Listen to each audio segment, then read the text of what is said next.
Walking hurriedly along the road, a cold and famished girl came to a manor.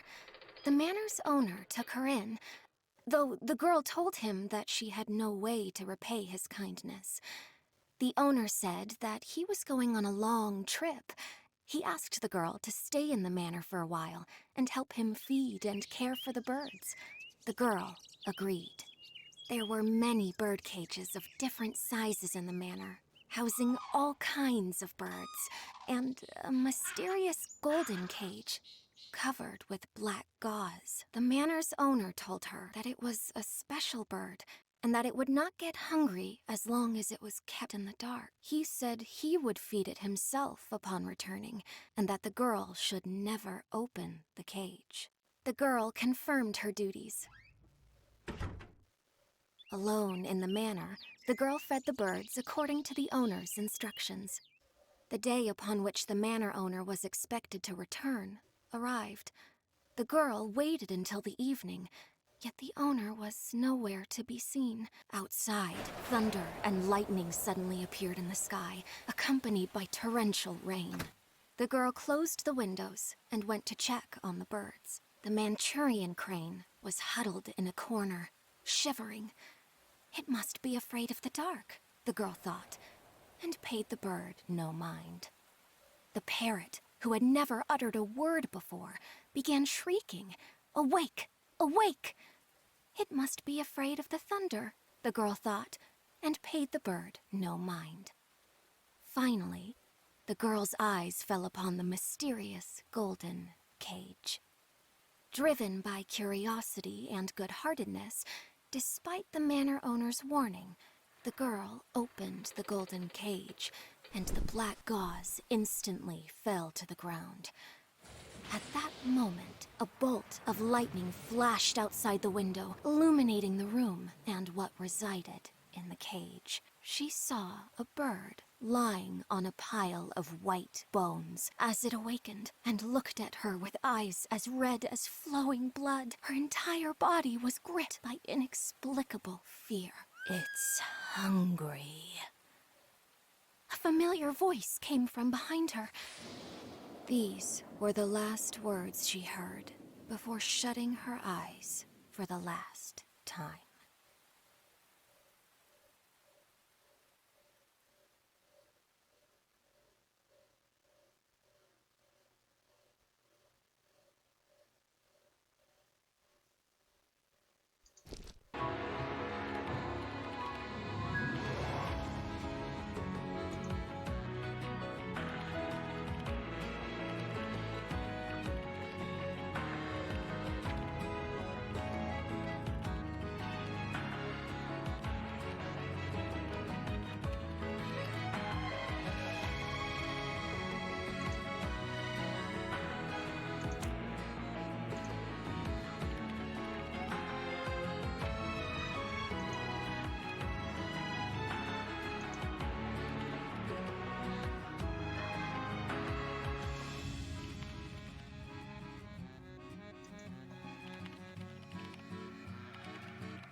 There have been many famous artists in my family, each excelling in their own craft, be it painting, sculpture, or music.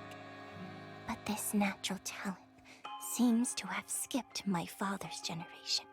He became a famous art dealer.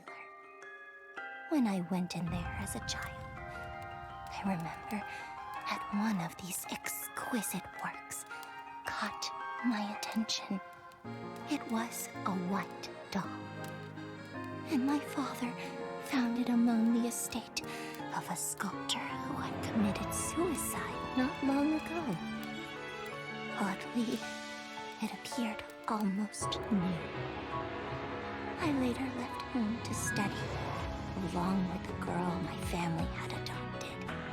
I asked my father if I could take the doll, but he gave it to the girl instead, simply because she exhibited some artistic talent. Well, maybe more than some. Later, the girl eloped with her lover and left the doll behind. The doll was finally mine, but it was now in tatters. One rainy night, my father received word that the girl had died. Her creativity seemed to have fallen through her fingers, and her income could not support her extravagant lifestyle of a great artist. Deep in debt, she died in poverty. I was so sad that I cried and fell asleep with the doll in my arms. When I woke up the next morning, I found that the ragged doll was now as good as new, as if it had been given new life.